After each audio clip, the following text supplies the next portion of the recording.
Hello and welcome to the Hold All Tickets World Pool preview. Bet with the World Pool this week at Goodwood for their massive festival of racing. I'm your host, Alex Donnelly. As said, here to talk about day 2 at Glorious Goodwood. Now, if you do want the full breakdown and preview that we did for the World Pool, previewing the whole meeting, day 1's already happened, but we did preview days 2 and 3 with Ben Clemenson from Square in the Air. The link should be there now. Hopefully my producers are listening in on that. We can get that up there. But we're just here to give a quick overview of day number 2 this evening, of course, because we did do the first show before declarations did come out. So a couple of races to have a few bets in this evening. First of which, race number 1, it is the Coral Handicap, gets underway at 10:20 p.m. So if you're staying up late at night, hopefully we can get off to an absolute flyer here.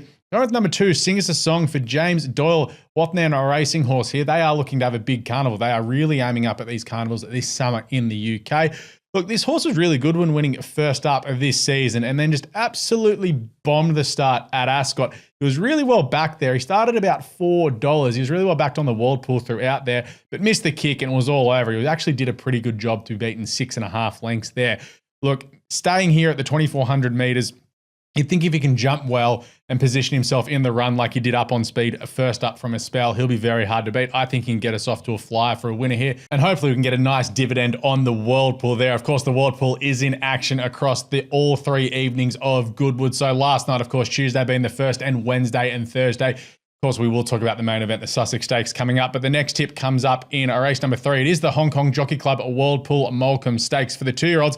It's a Group 3 here. I'm going for Lady Imam, the favourite, for Ryan Moore and Ger Lyons. Look, this horse was pretty good, winning its first 3 starts. And then last start started pretty short odds. Started odds on against Beautify, who was a horse owned by Coolmore, who won that race quite well at the Curragh. Now, interestingly, Ryan Moore takes the rider board here for Colin Keane. Colin Keane is suspended here.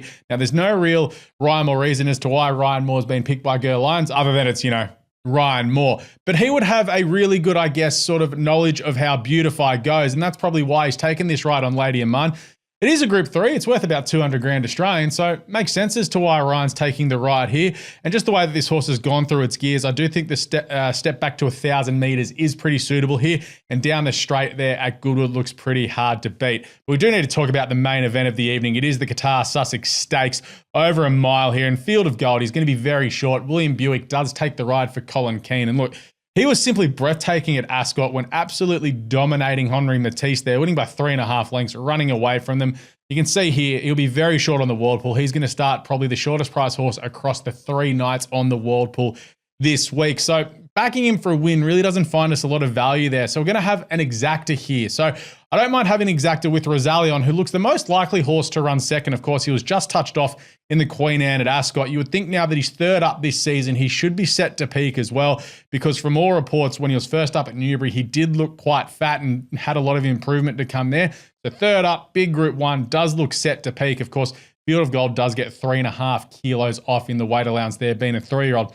And we're going to throw Carl Spackler in there up the top for Kieran Ma and Yulong. He absolutely trotted up to win that Queen Anne, but just blew out late there, beaten 3 lengths there. J-Mac rode him that day. J-Mac off here with Shane Follow going on board, who does do all the riding for Yulong across in the UK. I think now that Ma's had him for another month as well, he should be further improved. He's going to be pretty big odds there. So if he can find himself into second behind Field of Gold, who's barring any bad luck, will be winning this race this evening, I think Carl Spackler can be a good one that we throw in for the exacta. So obviously, number 5, Field of Gold to win from numbers 1 and 4 to run second. I think that's where we can find a bit of value this evening with our friends at the World Pool. That's 3 races previewed this evening for Goodwood for their Goodwood Festival. Of course, bet with the World Pool. They are in action across all 7 races this evening. We'll be back tomorrow to preview Nassau Stakes Day with a couple more races to preview there. But good luck tonight, good punting, and as always, gamble responsibly. What's gambling really costing you? For free and confidential support, call the number on the screen or visit the website.